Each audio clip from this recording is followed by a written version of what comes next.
Tous les mômes ont dans leur chambre un coffret à jouets, une malle au trésor dans laquelle ils entassent pêle-mêle petites voitures, bouquins, pièces de mécano, Lego et Playmobil. Pas juste vraiment que passé 10 ans on se voit privé de coffres à jouets, mais attention, les Toys for Boys nécessitent un peu mieux qu'une méchante boîte en pain verni. En pleine crise, le pari est audacieux, miser sur le vrai luxe, le beau, le bien fait et le complètement inutile. C'est pourtant celui qu'ont fait Julien Trossat et son frère Hugues en créant TT Trunks. Alors que les maltiers historiques de la place de Paris revendiquent leur passé, ils ont décidé d'innover. C'est complètement anachronique, mais le luxe qui était à l'origine le voyage et les malles en étant l'outil, s'est retranscrit un petit peu, puisque l'art du voyage a beaucoup évolué, dans justement ces objets qui ont symbolisé l'époque de ces grands voyages. Et l'anachronie, en fait, s'arrête juste à l'éclairage qu'on souhaite mettre sur ce genre d'objet. Et on a résolument décidé d'éclairer ces objets avec un côté contemporain et un éclairage actuel, et transposer ces objets dans une utilisation quotidienne et qui sert à nos clients, qui sert leurs envies, leurs passions, leurs hobbies, leurs passe-temps. Et c'est l'origine de cette société. C'est comment essayer de garantir cet héritage tout en transmettant énormément de passion dans l'utilisation. À quoi peut bien servir une malle de bois gainée de cuir fin quand on ne jure plus pour voyager que par les valises ultra légères montées sur roulettes et les sacs ultra souples? Il faut l'admettre, il est loin le temps des migrations saisonnières entre le Ritz, Cannes et Megève dans leur cortège de malles monogrammées. Et justement, le comble du chic désormais, c'est quand les malles ne voyagent plus. La première réaction des collaborateurs qu'on a eue, en fait, c'est on a tellement condensé plusieurs fonctions à l'intérieur de malles. Si on prend l'exemple de la malle Morito, on a condensé l'équivalent entier d'un bar d'hôtel en incluant la totalité des accessoires pour la préparation d'un cocktail dans une pièce qui fait 50 cm de côté, quoi. On fait des joujoux, on fait des malles parce que nos clients n'ont qu'une envie, c'est de se sentir une fois comme James Bond.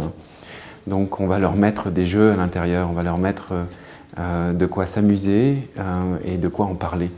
Et cette volonté, elle est d'innover et de créer des objets différents, mais la majorité des idées viennent de nos clients quand même, qui ont des demandes quelquefois un petit peu farfelues et qui nous demandent d'aménager des espaces, des mètres carrés donc, avec tout un condensé de leur vie et un condensé de leur passion. Aujourd'hui, la malle est sédentaire, mais au bureau ou à la maison, dans un jet ou sur un yacht, elle met en scène notre ego. Malle à millésime, à chaussures, à montre, on y cache ce que l'on a de plus précieux pour mieux le montrer, tout un art.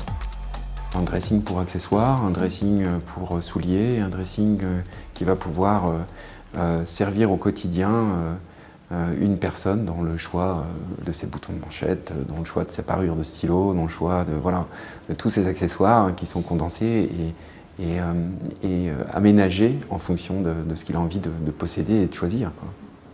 Les malles, Julien Trossat connaît par cœur. Transfuge d'une grande maison, les premières malles de TT Trunks, il en a planté chaque clou. Une affaire personnelle donc, dont il a fait une affaire de famille en embarquant son frère dans la création de l'atelier d'Alicante en Espagne. À l'origine, oui, j'étais employé dans une grande société avec deux grandes initiales qui est Maltier depuis 1870. Et j'ai toujours été confronté à ce genre de produit, enfin, j'en ai toujours eu dans mon entourage. J'ai toujours trouvé que justement l'imaginaire qui ressortait de ces produits était magnifique à raconter. Et l'origine de cette société, c'est simplement ramener cet imaginaire avec une pointe de contemporain et faire des balles qui ne soient pas seulement vides, dédiées au voyage, mais qui soient aménagées pour répondre à des utilisations quotidiennes. Effectivement, je pense que dans l'approche de notre métier, on essaye de concilier un artisanat et un subtil mélange issu de notre formation. Mon frère et moi sommes ingénieurs et nous avons juste la volonté d'essayer de dupliquer des méthodes d'ingénierie sur des projets de type artisanaux pour faire en sorte qu'on puisse aller un peu plus loin dans la complexité et qu'on puisse proposer d'autres formes, d'autres intérieurs, d'autres fonctions et d'autres gadgets. Ouais. Encore une fois, Julien Trossat ne fait rien comme tout le monde. Avec Hugues, ils vont faire le pari d'atteindre l'excellence avec une jeune équipe. Recrutés sur la base de leur habileté manuelle, les collaborateurs sont capables d'intervenir à chaque étape de la fabrication d'une malle. C'est ce que l'on appelle ici penser les choses de façon différente. Il n'y a plus d'école digne de ce nom pour la fabrication de nos objets. Et on a fait le pari d'axer notre recrutement sur des gens capables de s'investir, de nous accompagner, de se motiver à être une brique essentielle de ce projet-là. Et ça a été pour nous le point de départ qui a initié le début de la société, et le travail, la formation s'est mise en place au fur et à mesure des semaines et des mois pour que les gens acquièrent les techniques que nous souhaitions mettre en place.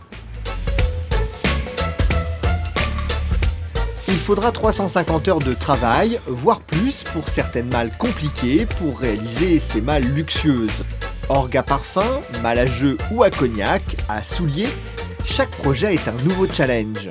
Car dans ce domaine, le quotidien, c'est le sur-mesure qui représente 99% du travail de l'atelier.